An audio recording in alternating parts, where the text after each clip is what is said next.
الله فلا مضل له ومن يضلل فلا هادي له أشهد أن لا إله إلا الله وحده لا شريك له وأشهد أن محمدا عبده ورسوله صلى الله عليه وعلى آله ومن صار على نهجه وتمسك بسنته إلى يوم الدين وسلم تسليما كثيرا يا أيها الذين آمنوا اتقوا الله حق تقاته ولا تموتن إلا وأنتم مسلمون. Amma ba'da, alhamdulillah, puji syukur kehadiran Allah Subhanahu wa taala.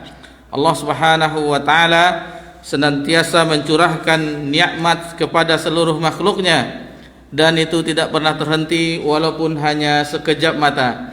Kemudian salawat beriringkan salam kepada nabi kita tercinta yakni Nabi Muhammad sallallahu alaihi wasallam. Ikhwani fid din wa akhwati fillah, a'azakumullah. Di malam yang berbahagia ini kita telah melewati separuh dari bulan Sya'ban, yakni kita berada di tanggal 16 Sya'ban tahun 1446 Hijriah, bertepatan 14 Februari 2025 Masehi. Alhamdulillah, insyaallah kita akan melanjutkan pelajaran kita di Sirah Nabawiyah. Dan kita ingatkan juga bahwasanya tidak berapa lama lagi insyaallah kita akan memasuki bulan Ramadan. Maka bagi kita semuanya, kami pribadi, anak pribadi, antum semuanya, ikhwani wa akhwati fillah, hendaklah mencari literatur, maksudnya buku-buku berkenaan dengan puasa bulan Ramadan, keutamaan bulan Ramadan, hal-hal yang berkaitan dengan Ramadan. Mungkin kalau untuk mengandalkan kajian bekal menuju Ramadan itu tidak cukup karena masih luas pembahasannya.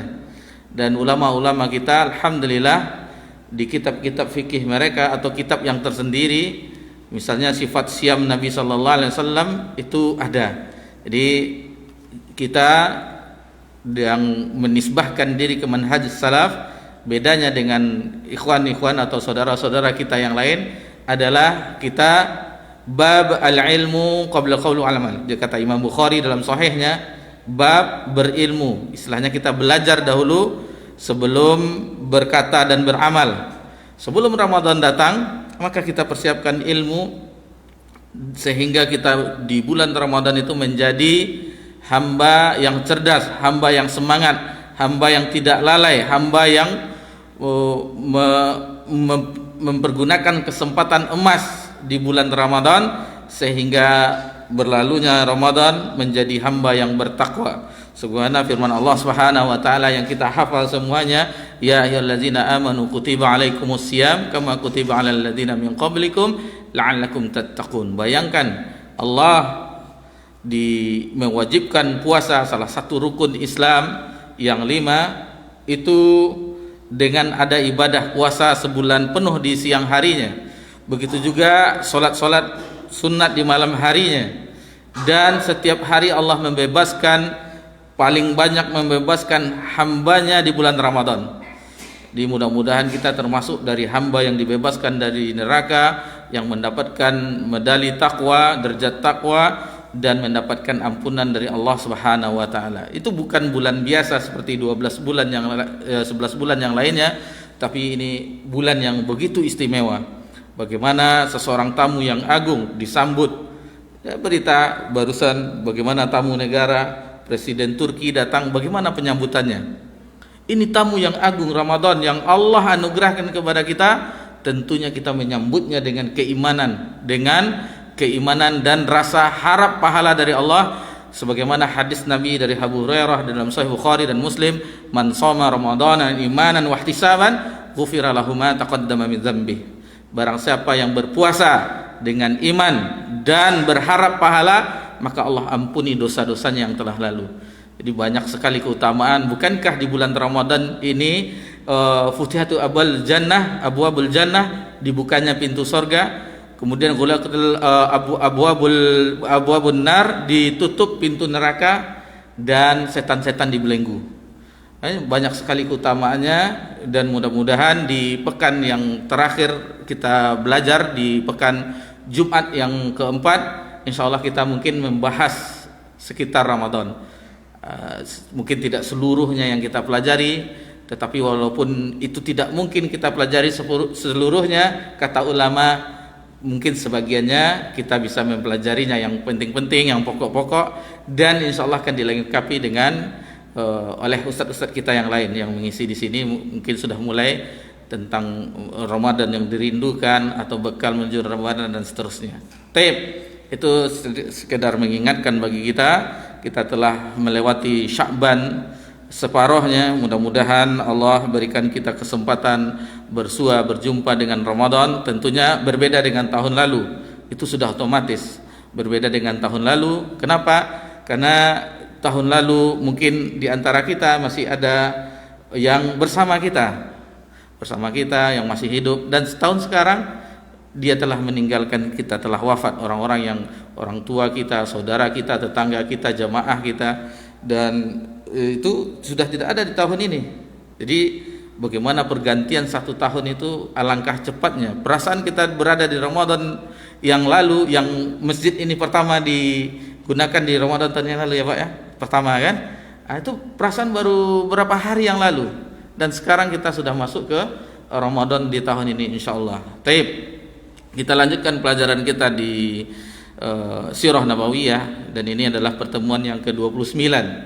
Bagi bapak-bapak atau ibu-ibu, sudah pertemuan 29 ya. Alhamdulillah. Jadi kita sudah berada di pembahasan setelah selesai perjanjian Hudaibiyah di pertemuan sebelumnya, maka sekarang kita memasuki periode yang kedua, era baru.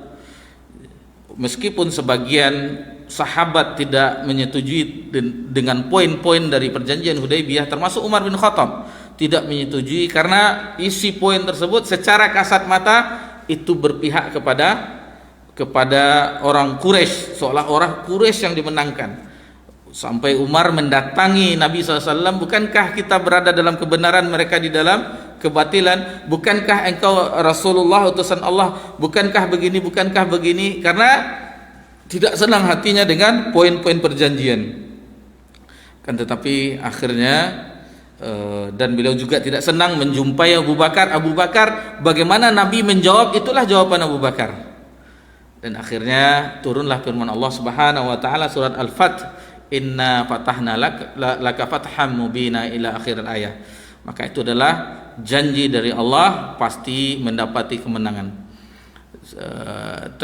Di periode kedua ini setelah perjanjian Hudaibiyah, maka terjadilah era baru yang mana tidak terjadi lagi gencatan senjata. Istilahnya tidak ada peperangan, terjadi gencatan senjata, tidak ada peperangan. Jadi isi perjanjian, salah satu perjanjian itu tidak terjadi peperangan. Tidak boleh terjadi peperangan antara kaum muslimin dan orang Quraisy. Itu salah satu poinnya. Dan walhamdulillah dengan kejadian tersebut, maka suasana menjadi aman, suasana menjadi damai.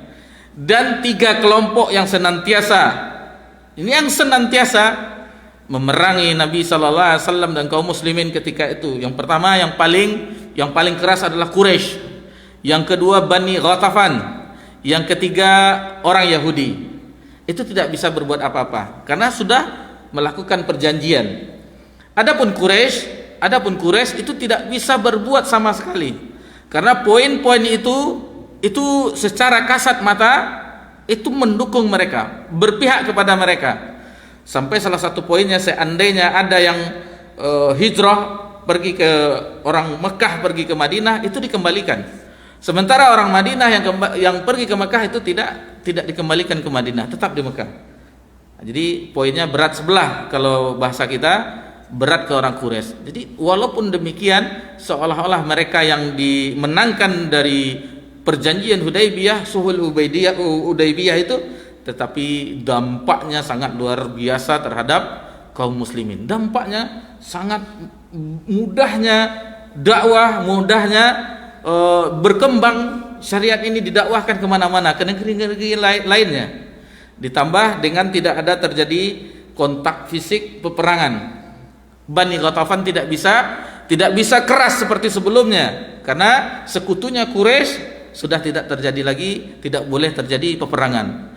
Begitu juga orang Yahudi yang mereka sudah diusir, mulai dari pengusiran Bani Nadir, Bani Quraizah, yang akhirnya mereka sudah keluar dari Yathrib, dari Madinah. Mereka berkumpul di luar Madinah, namanya Khaybar. Nanti insya Allah di tahun ke-7 kita akan kisahkan terjadi peristiwa peperangan di Khaybar. Terjadi peristiwa peperangan di Khaybar, bagaimana mereka pun diusir dari Khaybar yang berada di luar Madinah. Taib, ikhwani fiddin wa akhwatillah, di dalam era baru ini ada dua aktivitas dilakukan oleh Nabi SAW. Yang pertama yaitu aktivitas dalam medan dakwah dan pengiriman surat-surat kepada raja dan penguasa. Itu yang dilakukan oleh Nabi SAW. Dakwahnya itu sudah mulai mendunia istilahnya. Seluruh raja ketika itu dikirimkan surat oleh Nabi SAW. Yang kedua yaitu aktivitas militer. Aktivitas, sempat juga terjadi peperangan dengan suku-suku yang lain, suku yang kecil sebelum terjadi peristiwa perang Khaybar, tetapi itu tidak begitu dahsyat peperangannya. Hanya dipicu dengan ada orang dari suku Asad yang mencuri onta Nabi SAW. Hanya dipicu dari masalah yang kecil, dan itu tidak beberapa pasukan yang diutus oleh Nabi SAW, hanya beberapa orang, dan akhirnya Nabi menyusul, dan itu pun selesai, tidak terlalu panjang. Namun untuk aktivitas militer ini kita akhirkan pembahasannya. Kita fokus dahulu terhadap pengiriman surat-surat kepada raja-raja dan penguasa dunia ketika itu. Jadi sudah era baru. Jadi dakwah bukan lagi dengan peperangan, tetapi dengan jalur diplomasi.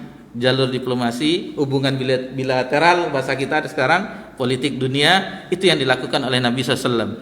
Dan itu terjadi pada akhir tahun 6 Hijriah. Peristiwa ini mulai dilakukan oleh Nabi SAW di akhir tahun 6 Hijriah. Dan Nabi SAW juga disarankan oleh para sahabat bahwasanya kop surat itu, dikatakan surat itu resmi, ada stempelnya, ada stempel Nabi, itu ada di cincinnya Muhammad Rasulullah, itu Nabi ada cincin, dan ada stempel yang untuk stempel surat, yang ada stempel Muhammad Rasulullah. Kemudian adapun surat-surat Nabi itu dibagikan ke 8 raja di dunia ketika itu. Mari kita perhatikan apa-apa saja isi surat Nabi SAW dan apa-apa saja kisah terhadap 8 raja atau 8 penguasa ketika itu. Yang pertama, surat kepada An-Najasyi. An-Najasyi adalah Raja Habasyah, Ethiopia. Itu yang Nabi menulis surat. Jadi An-Najasyi itu bernama As-Samah bin Al-Abjar, itu namanya, As-Samah bin Al-Abjar. Nabi SAW mengirimkan surat kepada Najasyi, pemimpin Habasyah, negeri Habasyah, itu melalui sahabat Ammar bin Umayyah Ad-Damri. Itu yang melewatkan surat Nabi. Itu terjadi pada akhir tahun 6 Hijriah, di sekitar bulan Dzulhijjah. Ada sebagian mengatakan, ahli sirah mengatakan di awal bulan Muharram tahun 7 Hijriah. Dan ini adapun teksnya, Imam At-Tabari itu meriwayatkan di dalam tarikhnya, atau dinukilkan di dalam kitab-kitabnya yang lain, bagaimana isi surat kepada An-Najasyi. Jadi ini ada teks yang didapatkan oleh ulama-ulama sirah. Ada yang mengatakan ini adalah teks ketika Nabi SAW mengirim surat pertama kali hijrah. Ketika itu hijrah dipimpin oleh Ja'far bin Abi Thalib, saudara dari Ali bin Abi Thalib. Itu pertama. Ada yang mengatakan yang ketika Nabi membuat surat yang sebelumnya, yang setelah perjanjian Hudaybiyah, lain lagi teksnya. Namun kita bacakan saja bunyi teks dari surat tersebut. Jadi Imam Baihaqi ini meriwayatkan. Jadi pertama itu, ini adalah surat min Muhammad Rasulullah ila Najash As-Samah Habasyah, seperti itu. Jadi bunyi suratnya seperti itu. Lalu didoakan assalamu ala manittaba'al huda. keselamatan, kesejahteraan bagi yang mengikuti petunjuk. Ya, jadi siapa yang beriman kepada Allah dan utusannya, lalu biasa surat Nabi awal-awal, lalu syahadat asyhadu an la ilaha illallah, kemudian la syarikalah, lalu ia tidak mempunyai istri, tidak mempunyai anak, lalu Nabi SAW juga bersaksi bahwa Muhammad itu utusan Allah. Lalu Nabi mengatakan, aku mengajakmu dengan seruan Islam karena aku adalah utusan Allah, li'anni Rasulullah, aslim taslam. Jadi itu setiap surat itu adanya, masuk Islamlah maka akan selamat. Lalu dibawakan firman Allah di dalam surah Ali Imran ayat 64 yang bunyinya, qul ya ahlal kitab, katakan wahai ahlul kitab, ta'alau ila kalimatin sawa'im bainana wa bainakum. Jadi dipanggil orang ahli kitab, marilah berpegang kepada suatu ketetapan atau suatu kalimat yang tidak ada perselisihan antara kami dan kamu. Apa itu? Persamaannya apa dengan ahlul kitab? Alla na'budu illallaha wa la nusyrika bihi syai'a. Itu sama. Ahlul kitab, ajaran intinya, karena dakwah para nabi dan rasul semuanya sama. Semua dakwah para nabi dan rasul itu sama. Tidak ada yang berselisih untuk dakwah pokoknya. Memang syariatnya berbeda, tetapi untuk inti dakwahnya sama. Apa itu? Yaitu an ya'budullah, untuk menyembah Allah semata, untuk mentauhidkan Allah semata, dan wajtanibut taghut, dan menjauhi segala sesembahan taghut, itu sesembahan selain Allah. Nah, itu sama semuanya. Jadi di sini diajak untuk beribadah kepada Allah, wala nusyrika bihi syai'a, jangan membuat sekutu dengan Allah dengan sesuatu pun. Wala yattakhidza ba'duna ba'dan arbaban min dunillah. Di ayat dalam surah Ali Imran ayat 64, lalu kata Allah Subhanahu wa taala berfirman di sini, dan ini dibawakan dalam surat kepada Najasyi, bunyinya yaitu dia dengan sesuatu pun, sebagian kita menjadikan sebagian yang lain sebagai ilah-ilah selain Allah. Jika mereka berpaling, fa in tawallau faqulu syhadu bi anna muslimin. Jika mereka berpaling, setelah diajak berpaling, maka saksikanlah bahwa kami adalah orang-orang yang muslimun. Muslimun itu maksudnya berserah diri kepada Allah Subhanahu wa taala.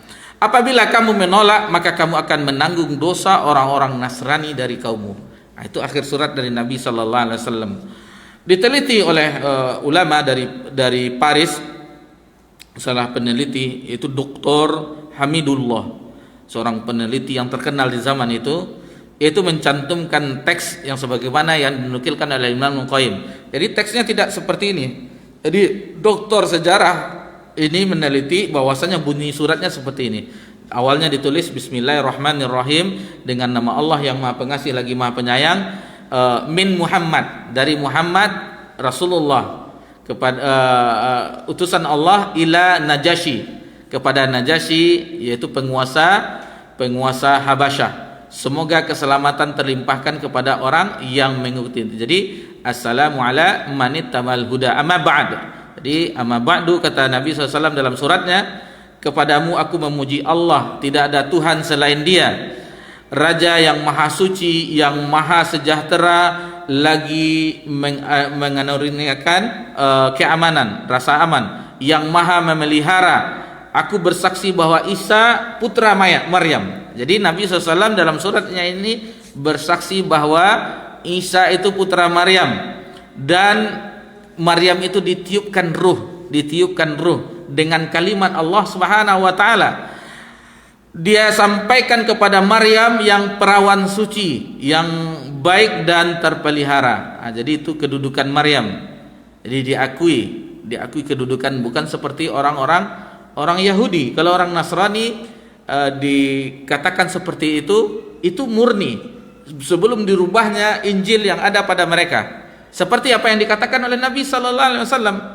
Namun setelah dirubah-rubah, akhirnya terjadilah Trinitas, 3 Tuhan, Tuhan Bapa, Tuhan Ibu, Tuhan Anak. Awalnya tidak. Tapi setelah terjadi perubahan maka akhirnya mereka tersesat. Sementara orang Yahudi itu sangat menghinakan Maryam. Dia mengatakan bahwa Maryam adalah seorang yang telah melakukan perzinahan. Nah, jadi bagaimana dua pandangan yang berbeda. Otomatis Nabi Isa dikatakannya anak yang hasil dari zina, waliyadzubillah. Sementara itu jelas bahwasanya itu ditiupkan ruh sehingga hamillah dia. Dia tidak pernah disentuh oleh laki-laki manapun, kan, tetapi dia ditiupkan ruh oleh Jibril yang diperintah oleh Rabbul Alamin, maka menjadi ada bayi akhirnya yang lahir ketika itu Nabi Isa alaihi salam. Dan penciptaannya sebagaimana diciptakan Adam. Bagaimana Adam diciptakan? Adam diciptakan dari tanah, maka dikatakan kun fayakun. Jadi maka jadilah. Jadi mudah bagi Allah Subhanahu wa taala. Lalu di dalam surat itu dikatakan sesungguhnya aku mengajakmu kepada Allah semata. La syarikalah, tidak ada sekutu baginya. Menyuruh kepada berloyalitas dalam mentaatinya. Hendaknya kamu mengikutiku, beriman kepada apa yang diturunkan kepadaku, karena aku adalah Rasulullah sallallahu alaihi wasallam. Aku mengajakmu dan pasukanmu kepada Allah. Aku telah menyampaikan dan memberi nasihat, maka terimalah nasihatku. Semoga keselamatan terlimpahkan kepada orang yang mengikuti petunjuk.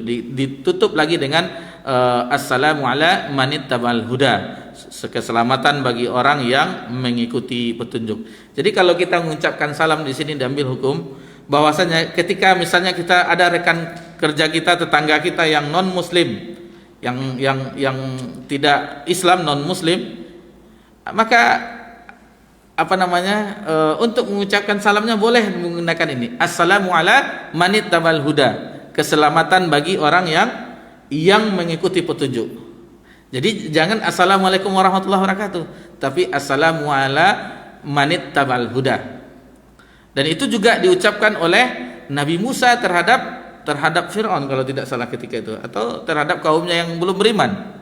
Itu juga yang diucapkan oleh Nabi Musa, assalamu ala manittaba'al huda, keselamatan, kesejahteraan bagi orang yang mengikuti petunjuk. Jadi boleh kita, ada orang Kristen, ada orang Konghucu misalnya, atasan kita orang Cina misalnya, supervisor satu kantor, daripada ngucapin yang facai-facai itu, mending kita ucapkan assalamu ala manittaba'al huda. Dia bangga juga kan, padahal artinya keselamatan bagi orang yang mengikuti petunjuk. Kemudian yang peneliti tadi Dr. Hamidullah menegaskan teks surat yang ditulis oleh Nabi SAW kepada Najashi setelah perjanjian damai Hudaybiyah itu, ini dia katanya. Jadi dia mengingatkan ini, dan ini memang seluruh surat Nabi itu dibawakan firman Allah dalam surah Ali Imran ayat 64 tadi, qul ya ahlal kitab ta'alau ila kalimatin sawa'im bainana wa bainakum alla na'budu illallah wa la nusyrika bihi syai'a ila akhiril ayat. Itu tetap dicantumkan oleh Nabi sallallahu alaihi wasallam. Jadi mengenai ini disebutkan dari riwayat Baihaqi Ibnu Abbas dalam nas yang tertulis bahwa setelah wafatnya Ashamah kepada penggantinya, padahal nama Ashamah jelas sekali disebut dalam nas ini, ketika Amr bin Umayyah Ad-Damri menyampaikan surat Nabi kepada Najashi, ia pun mengambil dan meletakkannya di hadapannya. Ia turun dari singgasananya dan menyatakan masuk Islam. Jadi masuk Islamnya Raja Najashi itu sudah sejak awal, sejak ketika ada orang yang hijrah ketika itu. Di awal-awal sebelum hijrah ke Yathrib, ke Madinah, 2 kali hijrah. Kalau kita ulang lagi pelajaran kita, 2 kali hijrah ke Habasyah. Hijrah pertama dan hijrah kedua. Nah, jadi ini isinya. Namun setelah wafatnya Najashi yang dikirimkan surat, apakah penerusnya masuk Islam atau tidak? Sementara Najashi yang dikirimkan surat yang bersama As-Samah itu masuk Islam. Ketika terdengar kabarnya oleh Nabi SAW setelah perang Tabuk, terdengar kabar bahwa Najashi meninggal, Nabi salat ghaib, menyolatkan ghaib terhadap Raja Najashi. Jadi memang beliau adalah seorang yang Muslim. Pembahasan ini sangat menarik tentang kita sedikit masalah fikih.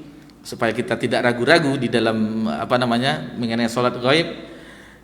Kata ulama, sebagian ulama, salat gaib itu bisa dilakukan jika tidak ada yang menyolatkannya. Seperti misalnya ada kasus kemarin yang kecelakaan udara beberapa tahun yang lalu yang kecebur ke dalam lautan menuju Pontianak atau Kalimantan.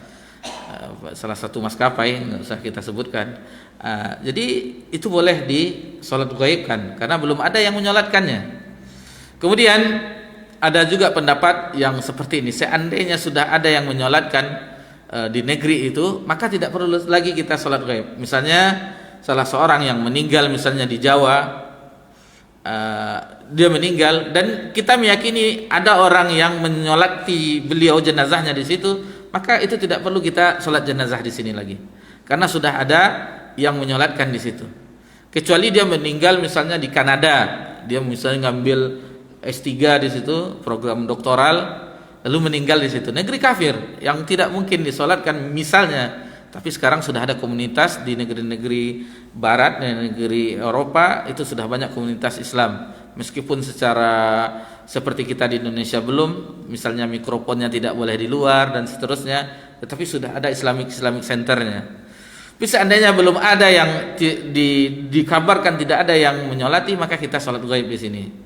Boleh kita misalnya di waktu Jumat misalnya dapat kabar beritanya, setelah Jumat kita sholat gaib terhadap saudara kita yang meninggal di bumi yang lain, itu boleh. Taib, itu sedikit fikih tentang bagaimana surat kepada Raja Nasyi. Yang kedua, surat kepada Al-Muqawqis. Al-Muqawqis ini adalah Raja Mesir. Jadi yang tadi menerima Islam, An-Najasyi menerima Islam. Adapun Al-Muqawqis, Raja Mesir, itu bernama Jurej bin Matta. Jurej bin Matta. Jadi dia adalah Raja Mesir yang dulu Iskandariyah ibu kotanya, sekarang Kairo. Kemudian di dalam itu sama juga, Bismillahirrahmanirrahim dari Muhammad utusan Allah kepada penguasa Al-Muqawqis, pembesar bangsa Kibti, semoga keselamatan terlimpahkan bagi orang yang mengikuti petunjuk. Isinya sama dengan yang tadi, mirip-mirip juga, mengajak masuk Islam. Dan seandainya tidak mau, maka engkau akan menanggung dosa seluruh orang Kibti. Jadi awalnya suku Kibti itu bahasa suku awalnya. Setelah ditaklukkan di zaman Umar bin Khattab, yang ketika itu pemimpin pasukannya adalah Amr bin As, itu ketika menaklukkan Mesir langsung ditunjuk menjadi gubernur Mesir. Di masa itulah dirubah bahasa Kibti, hilang, tidak membekas, berubah menjadi bahasa Arab sampai sekarang. Cuman dialeknya berbeda. Dialek bahasa Arab di Arab Saudi dengan dialek Mesir itu berbeda. Sudan, Yaman atau daerah-daerah Syam itu berbeda. Seperti kita misalnya orang Jakarta, bagaimana dialek bahasa Indonesianya, lulu gue gitu kan. Kalau kita orang Pekanbaru tidak ada doh, pakai doh kan, nah gitu. Jadi seperti itulah, ada perbedaan. Taib. Jadi ketika Muqawqis itu tidak mau, jadi dialog dengan yang ketika itu Hatib bin Abi Balta'ah yang mengantar surat ke situ. Terjadi dialog ini bagaimana, akhirnya tidak menerima. Jadi Muqawqis, rajanya Mesir, tidak menerima, tetapi memberikan hadiah. Salah satunya adalah berupa budak Maria Al-Qibtiyah, dan satu lagi Sirin. Maria Al-Qibtiyah itu akhirnya menjadi budaknya Nabi sallallahu alaihi wasallam, yang lahir ketika itu putra beliau Ibrahim, wafat ketika berumur 18 bulan, yang membuat Nabi bersedih. Maria Al-Qibtiyah. Adapun Sirin itu diambil jadi budak oleh Hasan bin Sabit. Nah itu. Jadi diberi hadiah. Adapun ketika itu dia menolak untuk masuk Islam. Cuma diberi hadiah. Konsekuensinya dia harus membayar jizyah. Namun setelah berapa tahun kemudian di zaman Umar barulah mereka takluk, masuk Islam, dan bahasa Kibti dirubah dengan bahasa Arab. Baik, kita azan dulu, insyaallah setelah azan kita lanjutkan membahas surat-surat kepada raja-raja yang lainnya. Fadhol.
Alhamdulillah wassalatu wassalamu ala Rasulillah ma ba'd. Baik, kita lanjutkan. Sekarang surat kepada penguasa dari Persia, Kisra.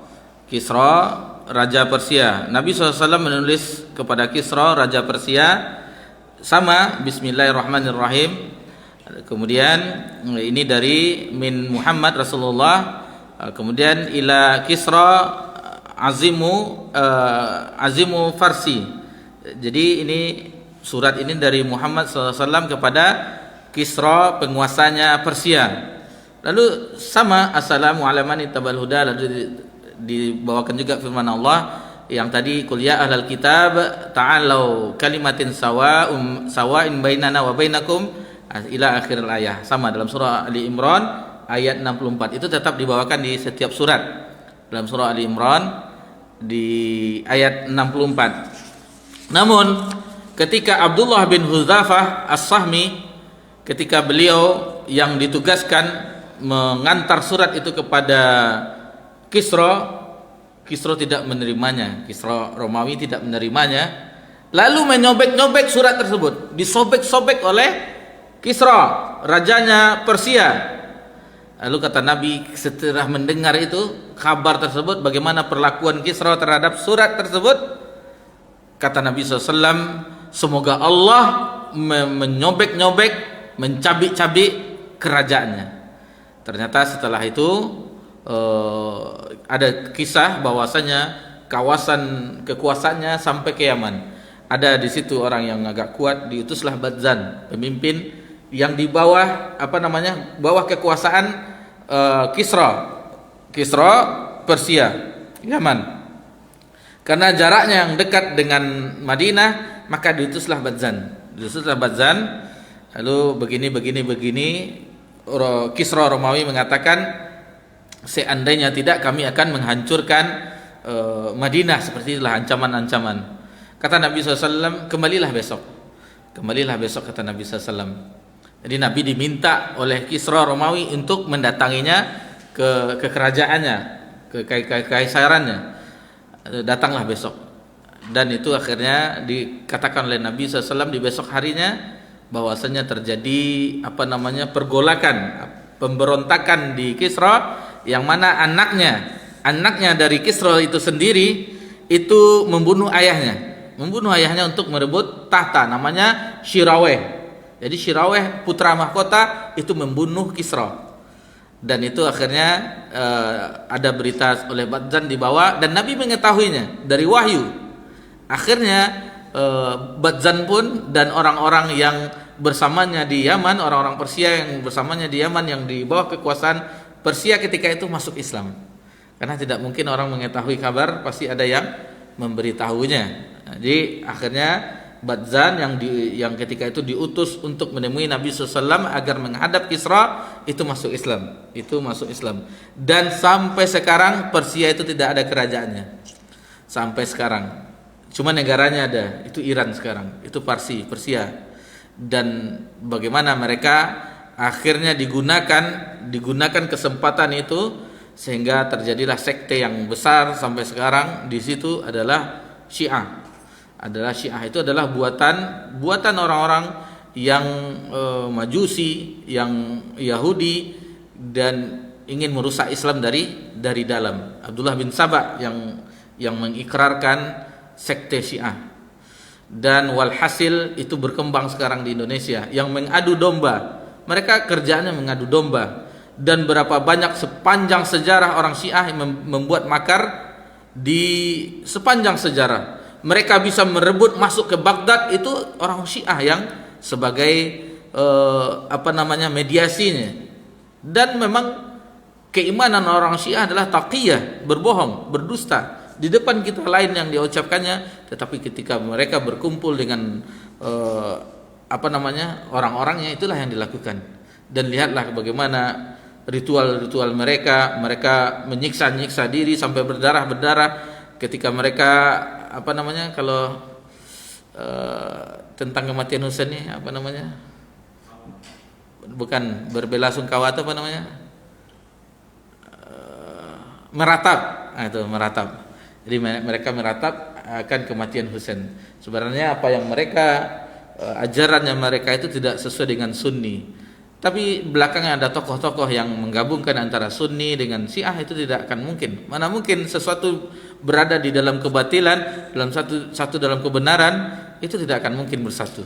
Tapi ada tokoh-tokoh yang berusaha bijak ingin meleburkannya. Dan kejadian-kejadian yang banyak mengadu domba itu terhadap sesama kaum muslimin di media, itu kebanyakan kerjaan mereka. Karena mereka sudah banyak berkembang. Ahlul Bait Indonesia, Ahlul Bait Indonesia itu berpusat di Bandung. Itu sudah banyak. Kenapa banyak pemuda yang ikut? Karena jalur maksiat digunakan untuk ibadah, seperti nikah mut'ah. Itu perzinaan. Mereka anggap itu adalah suatu, siapa yang tidak mau dengan melampiaskan syahwatnya. Akhirnya banyaklah orang yang mengikuti. Waliyazbillah. Ada kisah yang pernah kita baca dulu, pilu. Ada seorang dokter perempuan, pakaiannya syar'i, perempuan yang berobat ketika itu. Tercengang sang dokternya perempuan, memeriksa pakai cadar, pakai ini. Di Bandung kejadiannya. Heran dia, ini mahasiswi tetapi kok dapat penyakit kelamin yang HIV, virus AIDS seperti itu. Akhirnya terbukalah, dikisahkannya bahwa dia telah melakukan mut'ah. Waliyazbillah. Jadi hati-hati tentang sekte-sekte yang kesesatan, yang sama kadang pakai cadar, kadang pakai jenggot juga, kadang ini, hati-hati. Lihat bagaimana apa yang diajarkan. Itu makanya kita penting belajar akidah Ahlussunnah wal Jamaah. Bagaimana akidah Ahlussunnah wal Jamaah? Bagaimana prinsip-prinsip akidah Ahlussunnah wal Jamaah harus kita ketahui. Karena kalau tidak ada dasar kita dengan kebenaran, nanti banyak pemikiran-pemikiran yang lain yang akan, ini ibadah, padahal itu sangat jauh dari syariat Allah Subhanahu wa taala.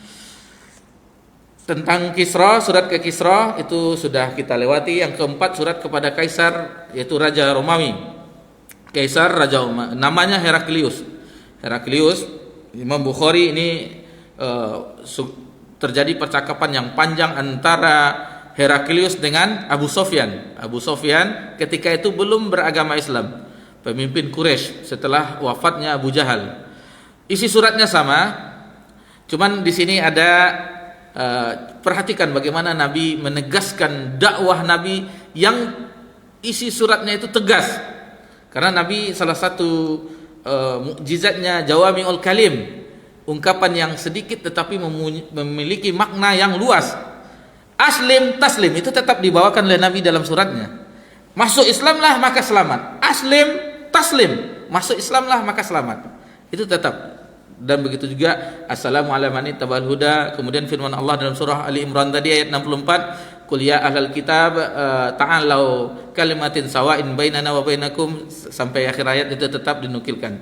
Jadi ini dari surat dari Muhammad ila Heraklius Azimur Rum, pemimpin penguasa Romawi, dan seterusnya. Jadi ini dua kali kata Nabi. Kalau dia beriman, Heraklius beriman mendapatkan dua pahala. Yang pertama dia beriman kepada Nabi Isa, yang kedua dia beriman kepada Nabi Muhammad sallallahu alaihi wasallam.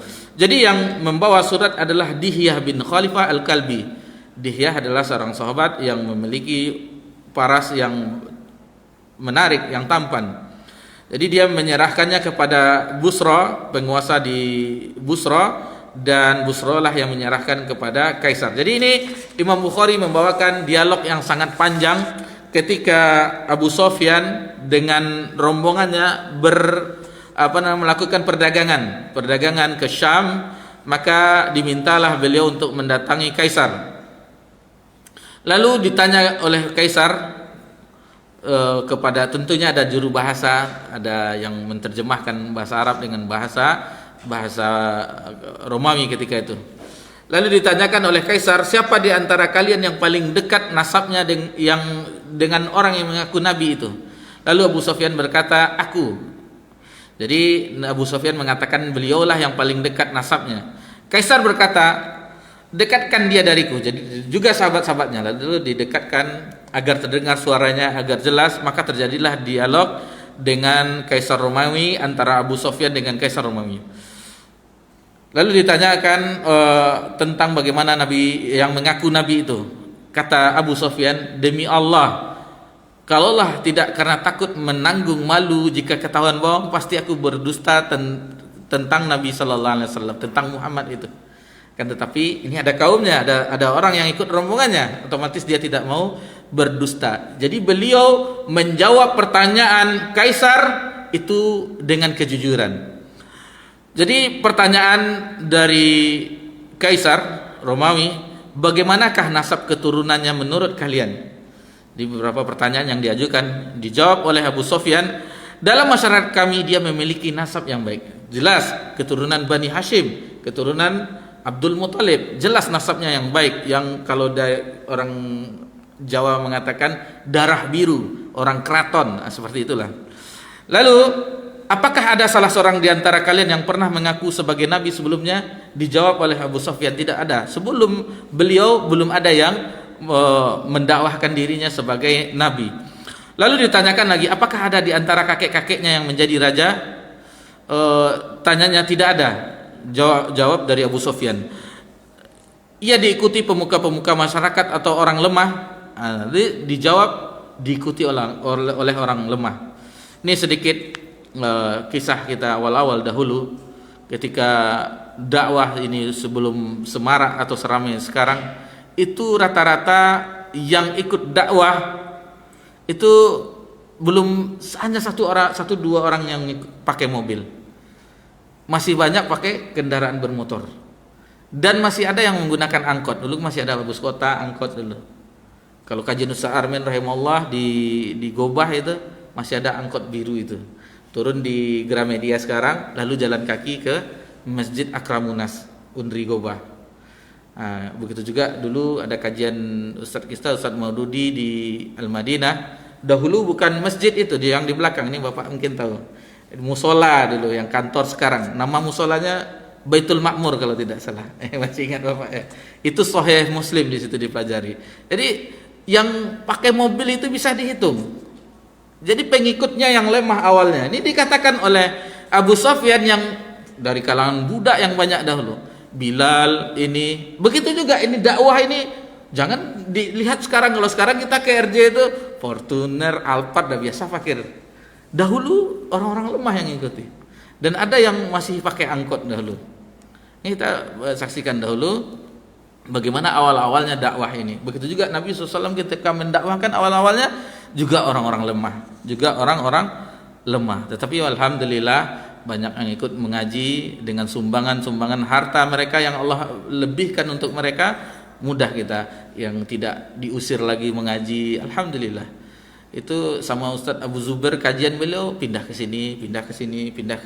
Tafsir Ibnu Katsir waktu dahulu awalnya dari rumah, setelah itu pindah ke Masjid Muqarrabin itu di Jalan Dagang, pindah ke Masjid Uin Jamiah yang di Sukajadi, Masjid Al Jamiah, pindah lagi ke Masjid Fatimah dulu Jalan Paus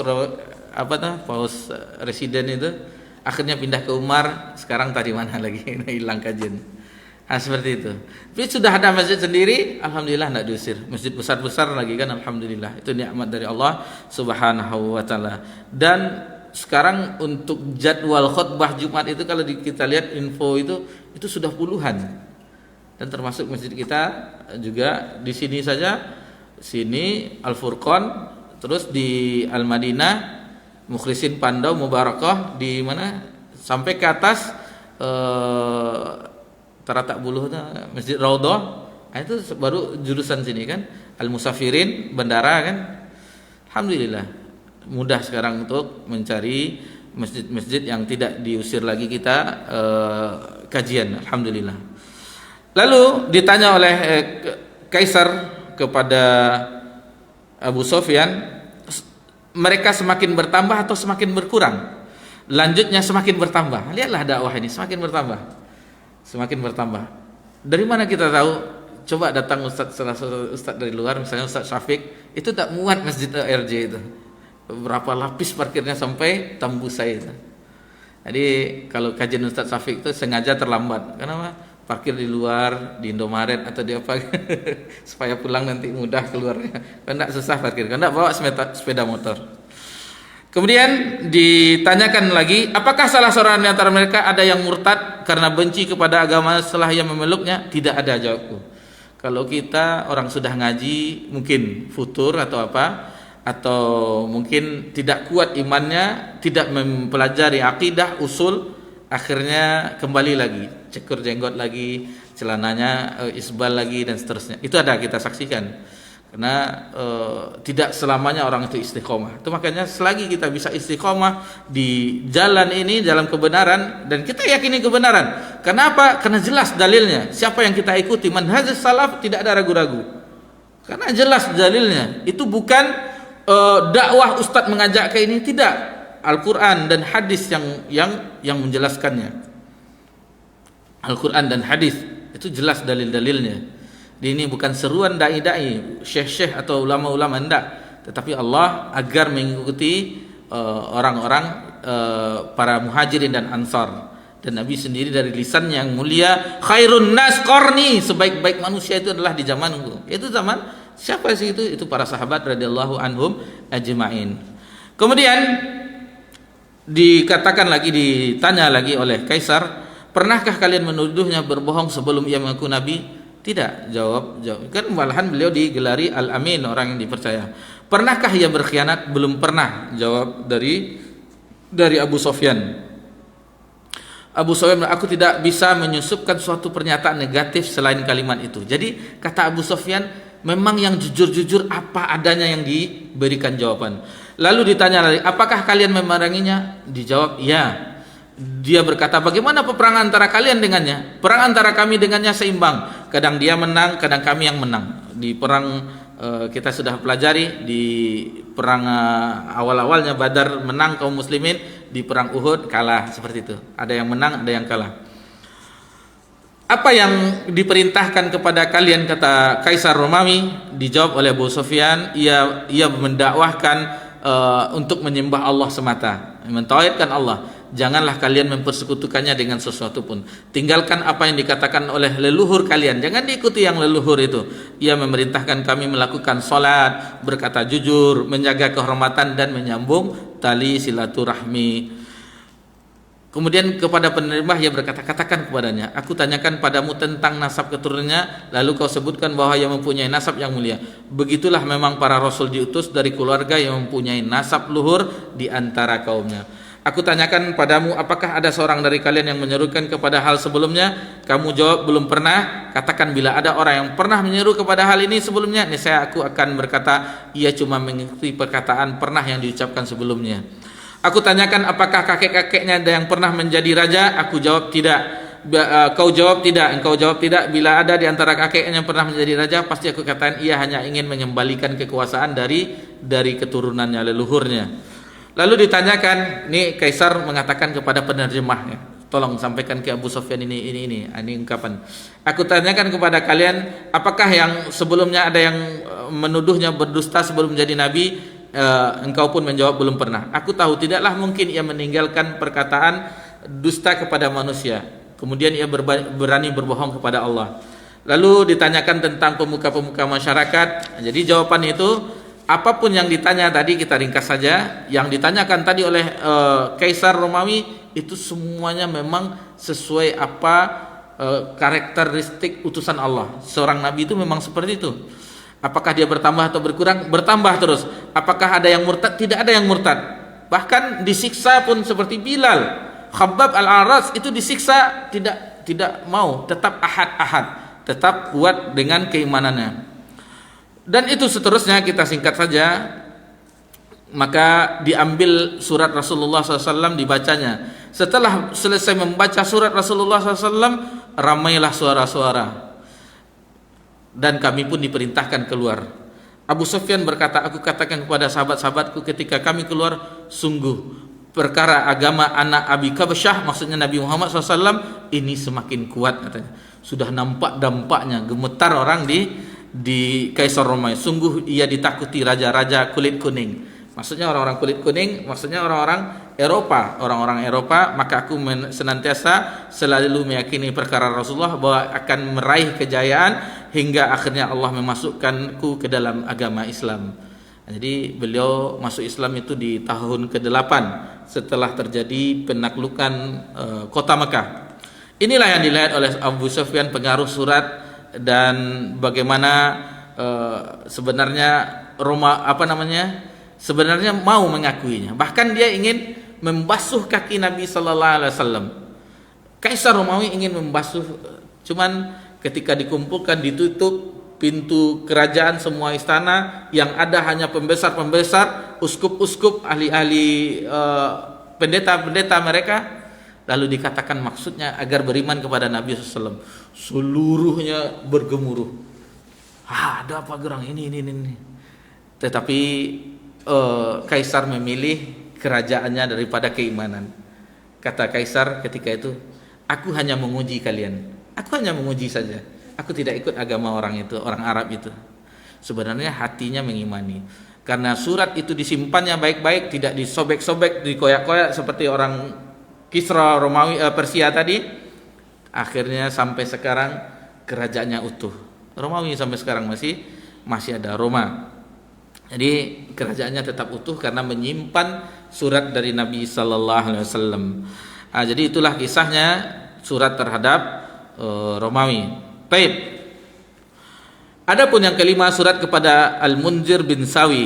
Dia adalah penguasa Bahrain, berisikan ajakan Islam, sama juga ajakan seperti tadi, cuman redaksinya tetap Bismillahirrahmanirrahim, min Muhammad Rasulullah ila Azimu Munzir bin Sawi, Azimu Bahrain. Jadi sama juga assalamualaikum dibawakan juga firman Allah. Lalu dia seandainya tidak mau, cuman ada perbedaan di sini. Jika tidak mau, maka apabila tidak mau, istilahnya kalau mau masuk Islam tetap engkau menjadi raja. Kalau tidak, maka wajib membayar upeti. Ada mungkin ini hanya kerajaan kecil sehingga Nabi redaksinya berbeda dengan raja-raja sebelumnya.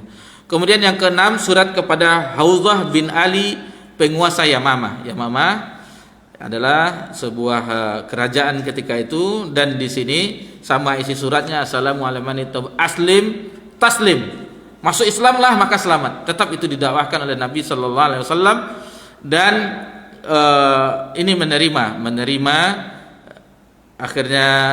Namun di sepeninggal Nabi sallallahu alaihi wasallam, Nabi mengabarkan bahwasanya nanti akan ada yang mengaku Nabi di Yamamah ini. Memang terjadi perang Yamamah ketika Musailamah Al-Kadzab di zaman Abu Bakar As-Siddiq itu mengaku Nabi, sehingga diperangi di perang Yamamah.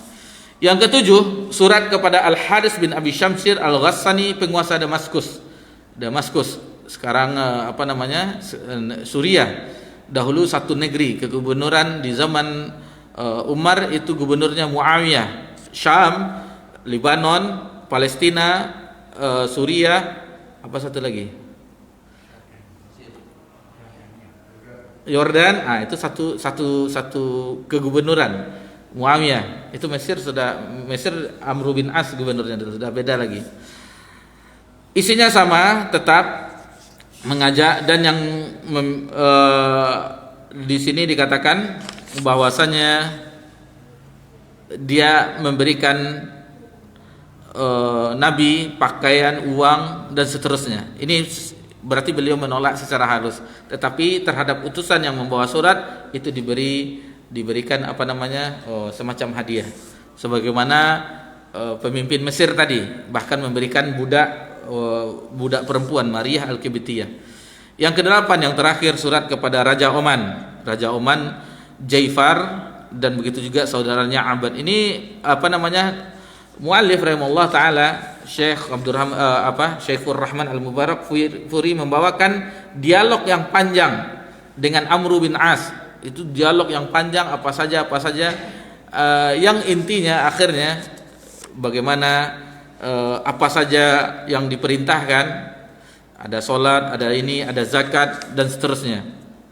Jadi terhadap Raja Oman ini dikatakan oleh muallif bahwa dari ciri-ciri isi suratnya dan bagaimana dialog dengan Amr bin As ini terjadinya adalah setelah terjadi peristiwa penaklukan kota Mekah. Nah, jadi dia agak terlambat. Raja Oman disurati oleh Nabi SAW itu agak terlambat. Jadi itu 8 surat yang dikirim oleh Nabi SAW. Ini adalah era baru setelah terjadi perjanjian Hudaybiyah. Nabi menyurati raja-raja penguasa dunia. Itu yang aktivitas pertama, aktivitas dakwah, yaitu dengan mengirim surat para raja dunia ketika itu. Adapun aktivitas militer setelah perjanjian Hudaybiyah, yaitu terjadinya perang Ghabah atau perang Dziqarat. Jadi kita katakan tadi bahwasanya adanya orang yang merampok onta Nabi SAW akhirnya dikejar. Yang ketika itu yang mengejar adalah Salamah bin Al-Aqwa. Itu bukan pakai onta, bukan pakai kuda, tetapi lari dia. Bayangkan fisiknya, lari. Dan itu tersusul orang yang telah mencuri, merampok onta Nabi SAW. Beberapa onta yang dirampoknya itu tersusulkan dengan kencangnya lari beliau. Salamah Al-Aqwa. Itu salah satu kelebihan beliau. Dan akhirnya tersusul juga, akhirnya dikembalikan juga, kita ringkas saja. Dan ini tidak terjadi perperangan yang besar, dan akhirnya ini juga disusul oleh Nabi sallallahu alaihi wasallam. Adapun pujian Rasulullah SAW kepada Salamah bin Aqwa, wahai Ibnul Aqwa, engkau orang hebat dan cukuplah apa yang telah kau lakukan. Kemudian beliau berkata, sungguh mereka sekarang sedang dijamu di perkampungan Ghatafan. Jadi Rasulullah SAW bersabda, pasukan berkuda kita terbaik pada hari ini adalah Abu Qatadah, karena ketika itu disusul oleh Abu Qatadah untuk mengejar orang perampok tadi. Adapun orang yang pejalan kaki dan berlari mengejar, bayangkan sahabat berlari itu bisa menyusul pasukan berkuda. Salamah Al-Aqwa itu adalah seorang yang pejalan kaki, dan itu langsung diucapkan oleh Nabi sallallahu alaihi wasallam. Itu beberapa kisah heroiknya, tidak terlalu tidak terlalu sengit sebagaimana peperangan sebelumnya. Yang kita singkat tadi bahwasanya yang kita tidak ambil pikir bagaimana seorang yang berlari kencang, Salamah Al-Aqwa, itu bisa menyusul kuda. Dan kisah-kisah yang seperti ini di zaman setelahnya ada karomah-karomah yang terjadi, sungai yang bisa dilewati berjalan di atas air. Ini bantuan-bantuan Allah terhadap pasukan orang-orang beriman itu ada, nyata. Dan itu semuanya yang pasukan yang jumlahnya kecil tetapi dimenangkan oleh Allah karena keimanan mereka. Jadi kemenangan itu yang mereka peroleh adalah karena pertolongan Allah Subhanahu wa taala. Ketika Nabi SAW menyusul Salamah bin Al-Aqwa yang menjadi pemimpin di Madinah, biasa yang paling sering adalah Abdullah bin Umi Maktum. Ketika itu yang menggantikan posisi Nabi sallallahu alaihi wasallam. Mungkin untuk perang Khaybar dan Wadil Qura, karena ini kisahnya panjang, mungkin insyaallah setelah Idul Fitri insyaallah Allah mudahkan kita melanjutkannya. Adapun pelajaran sirah kita ini yang terakhir untuk semester ini. Seperti anak kuliah. Semester ini kita libur. Adapun di Jumat keempat sebagaimana kita ucapkan tadi, kita sebut tadi bahwasanya kita tentang Ramadan, seputar Ramadan di Jumat yang keempat insyaallah. Di mudah-mudahan pelajaran sirah nabawiyah terbayang bagi kita bagaimana hubungan diplomasi Nabi SAW, bagaimana ketika itu sudah didengar kota yang dahulu atau negeri yang tidak masuk perhitungan akhirnya masuk perhitungan, dan bagaimana Nabi melakukan hubungan diplomasi dan ungkapan-ungkapan Nabi, dan setiap tulisan itu ada Bismillahirrahmanirrahim. Mungkin bisa juga kita ambil hukum, misalnya kita tidak mengucapkan salam, hanya pemberitahuan terhadap mengirim WhatsApp misalnya pesan, itu boleh dimulai dengan Bismillahirrahmanirrahim. Mudah-mudahan itu kita mengikuti surat-surat Nabi SAW. Jadi jangan disingkat, misalnya Assalamualaikum warahmatullahi wabarakatuh, Assalamualaikum warahmatullahi wabarakatuh, jangan ASSSWRWB, jangan. Jadi Assalamualaikum warahmatullahi wabarakatuh. Ini kan pesan singkat, tapi maknanya entah apa. Coba dilihat, as itu pernah di salah seorang teman, as itu artinya bokong katanya, bagian belakang artinya as itu artinya. Jadi kita bukan mengucapkan salam, tetapi mengucapkan kata-kata yang tidak benar. Tidak masalah. Jadi mudah-mudahan dapat pahala dengan apa yang kita tulis tersebut. Taib.